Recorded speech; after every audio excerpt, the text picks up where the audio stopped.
Halo Shalom, kembali lagi dengan saya Bu Yola. Dan pada pagi hari ini Bu Yola akan menyampaikan materi pendidikan agama Kristen kelas 5, pembelajaran yang ke-9, yaitu tentang Roh Kudus Penolongku, yang dapat diambil dalam buku digital halaman 37 sampai 40. Adapun referensi Alkitab untuk menunjang materi pembelajaran yang ke-9 didapat dalam kitab Kisah Para Rasul pasal yang pertama ayat yang ke-8. Kisah Para Rasul pasal yang ke-16 ayat 4 sampai 12. Yang terakhir, kitab Yohanes pasal yang ke-14 ayat 16 sampai 18. Namun sebelum kita memulai pembelajaran pada pagi hari ini, kita serahkan segala sesuatunya ke dalam tangan Tuhan, agar Tuhan senantiasa ikut campur dalam setiap kegiatan kita. Mari kita lipat tangan, tutup mata, kita berdoa. Tuhan Yesus yang baik, terima kasih Tuhan sudah menyertai dan memberkati kehidupan kami. Tuhan, sebentar lagi kami akan melaksanakan pembelajaran pendidikan agama Kristen kelas 5. Kiranya Engkau berkati hamba-Mu yang akan menyampaikan sabda kebenaran firman-Mu. Biarlah apapun yang keluar dari mulut hamba-Mu Tuhan, bukan karena kehendak Kamu pribadi, tapi karena kehendak Tuhan yang ingin terjadi dalam setiap kehidupan kami. Demikian pula berdoa untuk anak-Mu yang akan mendengarkan sabda kebenaran firman-Mu. Engkau bekali mereka dengan kuat Roh Kudus-Mu, sehingga mereka tidak hanya menjadi pendengar firman-Mu saja Tuhan, tetapi mereka boleh melakukan dalam setiap kehidupan mereka masing-masing. Hanya dalam satu nama Tuhan Yesus Kristus Allah Juru Selamat kami yang hidup, kami sudah berdoa mengucap syukur, haleluya, amin. Manusia adalah makhluk yang tidak dapat hidup sendiri. Manusia pasti membutuhkan pertolongan, baik pertolongan dari manusia yang lain, terlebih pertolongan dari Tuhan. Suatu ketika manusia pasti pernah merasakan sedih, takut, dan juga khawatir. Ketika merasakan demikian, kita lari kepada teman kita, saudara kita, kedua orang tua kita, atau mungkin yang lain. Mereka mungkin bisa menghibur kita, namun masalah tidak akan dapat selesai tanpa pertolongan dari Tuhan. Setiap orang yang percaya kepada Tuhan Yesus Kristus dibekali dengan Roh Kudus. Roh Kudus itulah yang menjadi penghibur dan yang menyelesaikan segala pergumulan dan permasalahan kita. Siapakah Roh Kudus? Mari kita pelajari dan simak video berikut ini. Orang Kristen percaya dengan Allah Tritunggal. Siapakah Allah Tritunggal? Allah Tritunggal yang pertama disebut sebagai Allah Bapa. Dia memiliki sifat transenden, tidak dapat dilihat, namun dapat dirasakan. Dia turut hadir dalam memelihara dunia ini.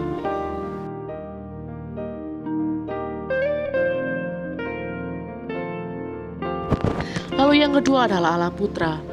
Allah Putra dapat mengambil wujud dalam berbagai bentuk atau wujud. Pada saat di Perjanjian Lama, Allah Putra menjadi malaikat saat bertemu dengan Sadrak, Mesak, dan Abednego di dapur api. Demikian pula Allah Putra dapat mengambil rupa menjadi api ketika bertemu dengan Musa di Gunung Sinai. Lalu ketika pada masa Perjanjian Baru, Allah Putra kita kenal sebagai Tuhan Yesus Kristus yang menyelamatkan seluruh umat manusia dari dosa-dosanya. Dan barang siapa percaya kepadanya akan mendapatkan keselamatan kekal dari Tuhan.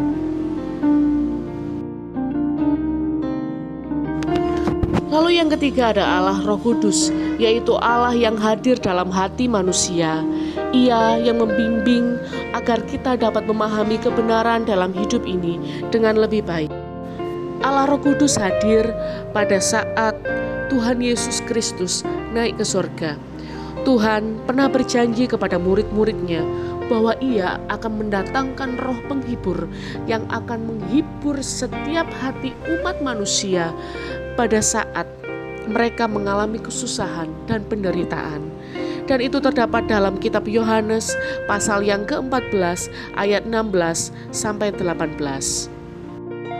Allah Bapa, Putra, dan Roh Kudus, yaitu Allah Tritunggal, bekerja secara bersama-sama dalam berbagai macam hal, baik pada saat peristiwa penciptaan memelihara alam ciptaan Tuhan. Bahkan pada saat peristiwa penyelamatan manusia dari dosa-dosanya. Berikut adalah video pada saat hari Pentakosta atau hari turunnya Roh Kudus.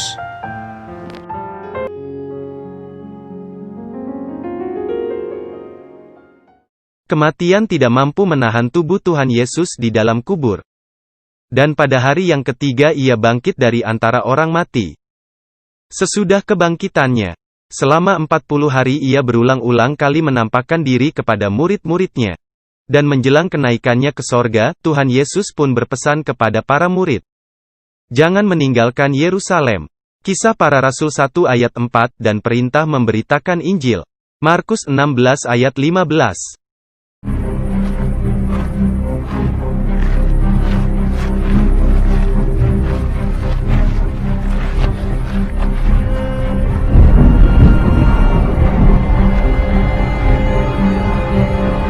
Kamu akan menjadi saksiku di Yerusalem dan di seluruh Yudea dan Samaria, dan sampai ke ujung bumi.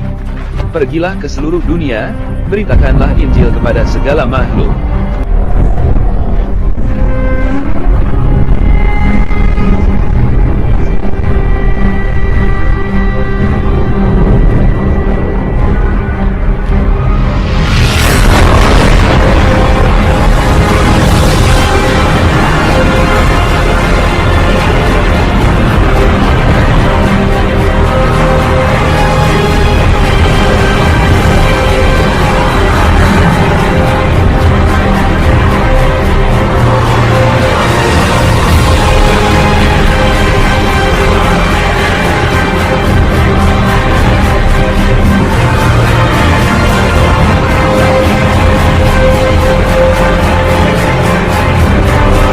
Sesudah ia mengatakan demikian, terangkatlah ia disaksikan oleh murid-muridnya.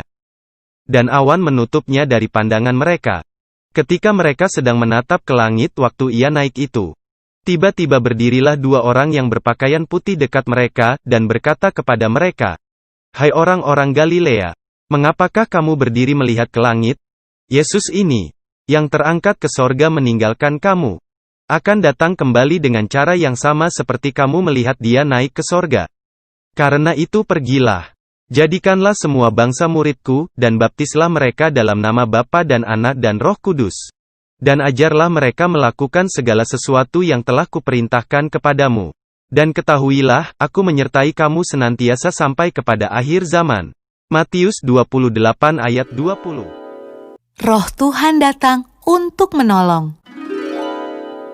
Kisah Para Rasul 2 ayat 1-42.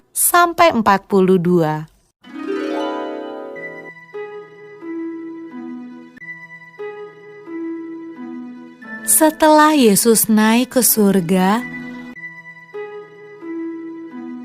murid-murid dan orang-orang yang percaya kepada Yesus berdoa di sebuah ruangan besar.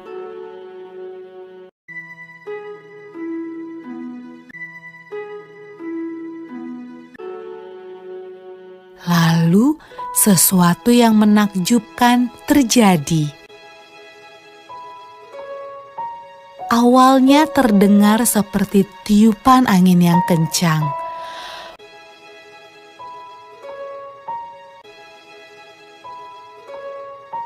Lalu, lidah-lidah api bermunculan di atas kepala semua orang dalam ruangan itu. Roh Tuhan datang, dan semua orang mulai berbicara dengan bahasa yang berbeda-beda. Inilah hadiah dari surga yang Yesus janjikan kepada murid-muridnya. Murid-murid Yesus sangat senang. Roh Tuhan datang untuk hidup bersama mereka dan menolong mereka.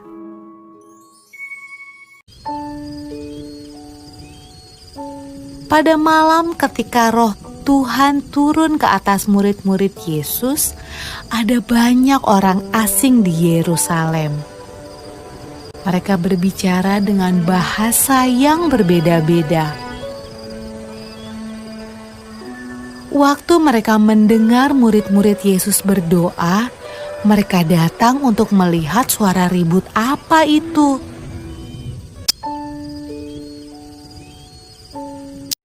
Mereka menemukan murid-murid Yesus sedang menceritakan perbuatan Yesus yang ajaib.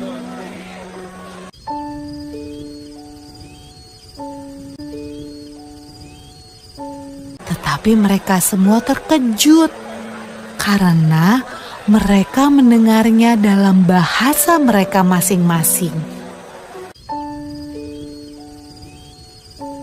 Wah, apa artinya ini?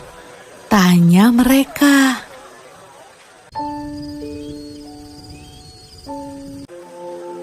Roh Kudus selalu membantu semua orang yang mengikut Tuhan Yesus sampai sekarang.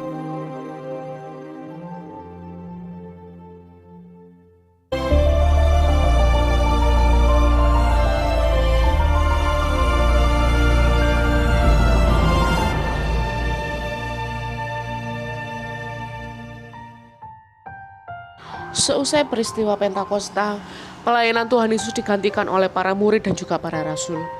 Salah satu rasul yang terkenal dalam masa perjanjian baru adalah Rasul Paulus.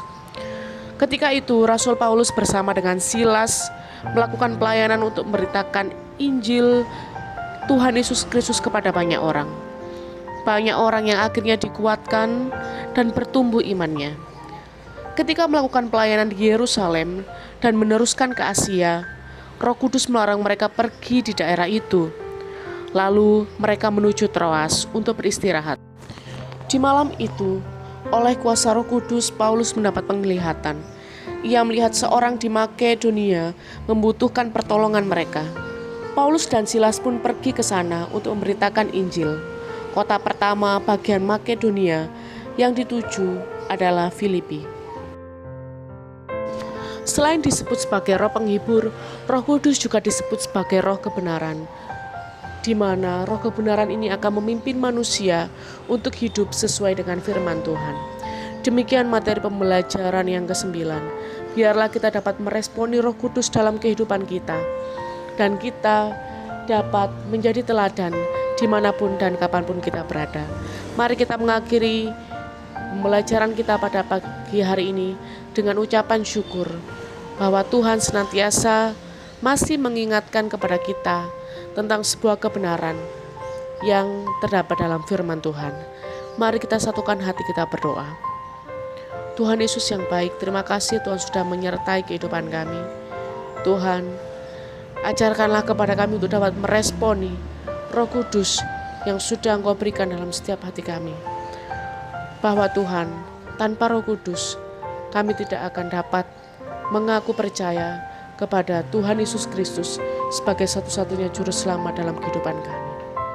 Kami bersyukur Tuhan, jika Engkau memilih kami menjadi anak-Mu, dan bukan kita, tetapi kami mau untuk Engkau pakai dalam setiap pelayanan, dalam pekerjaan Tuhan. Kami serahkan kehidupan kami selanjutnya ke dalam tangan Tuhan. Kami percaya Tuhan menyertai dan memberkati kehidupan kami. Hanya di dalam satu nama Tuhan Yesus Kristus Allah Juru Selamat kami yang hidup, kami sudah berdoa mengucap syukur. Haleluya, amin. Demikian materi pembelajaran 9. Terima kasih sudah mendengarkan. Tuhan Yesus memberkati. See you.